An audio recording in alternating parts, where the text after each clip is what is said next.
Bonjour, aujourd'hui pour la préparation de l'épreuve d'histoire des arts, nous allons vous parler de la problématique. Alors, la première chose que nous vous avons demandé à propos de votre dossier, votre portfolio d'histoire des arts, ça a été de définir une thématique. La thématique, ça représente le sujet. Donc, il faut que vous réfléchissiez sur les thèmes et les sous-thèmes de votre sujet. Vous pouvez faire un brainstorming, vous pouvez faire des cartes mentales. Moi, par exemple, j'ai réfléchi autour du sujet de la mer. Donc, je vais me poser des questions sur la vision romantique, sur l'appel au voyage, sur tout ce que la mer, ça peut représenter dans l'art. Attention, si je m'arrête là, en fait, je ne vais pas faire un portfolio de recherche, mais je vais juste faire un exposé. C'est pas ce qu'on vous demande. Il ne faut pas tomber dans l'exposé tout simple. D'ailleurs, vous allez voir que plus vous allez avancer dans les études, au niveau 3e, on va rarement vous demander des exposés. On va vous demander quelque chose qui est de l'ordre de la démarche d'investigation.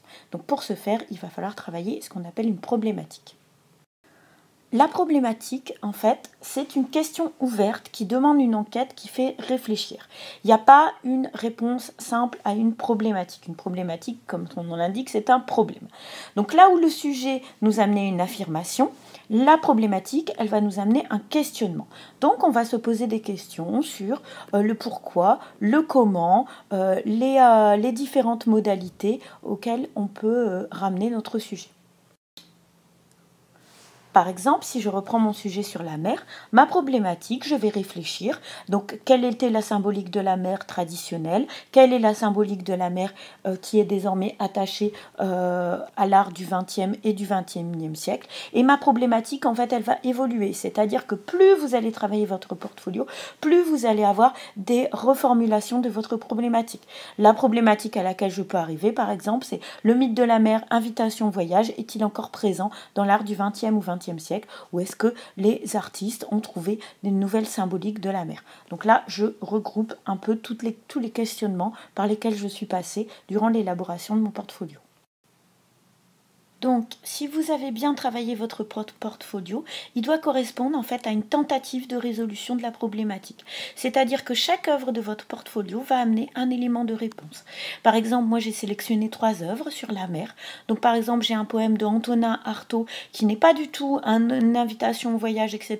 Au contraire, qui est quelque chose de figé, où il demande aux petits poissons de se révolter et les petits poissons sont dans une société qui est complètement annihilé, etc. Et donc Artaud va vouloir tuer tous les petits poissons de la mer.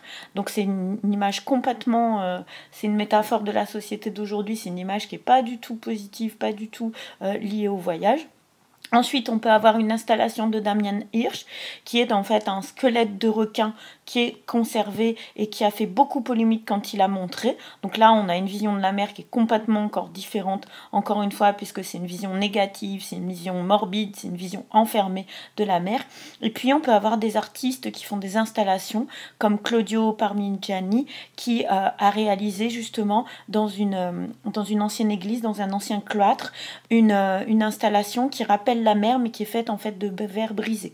Donc là, il y a toute une symbolique aussi à étudier à ce niveau-là. Donc là, on voit bien que mes œuvres, chacune à leur manière, vont répondre à la question: la symbolique de la mer aujourd'hui est-elle toujours liée au voyage? Eh bien non, chaque artiste donne une nouvelle vision qui est plutôt justement une vision sociale de la mer, qui est plutôt une vision qui rappelle les choses qu'on connaît. Donc chaque élément du portfolio est une solution à la problématique. Et ça, vous allez le voir si votre portfolio est bien bâti. Voilà, je pense que vous êtes prêts pour établir la problématique de votre portfolio. Je vous souhaite bon courage et à bientôt pour de nouvelles aventures sur csilila.com.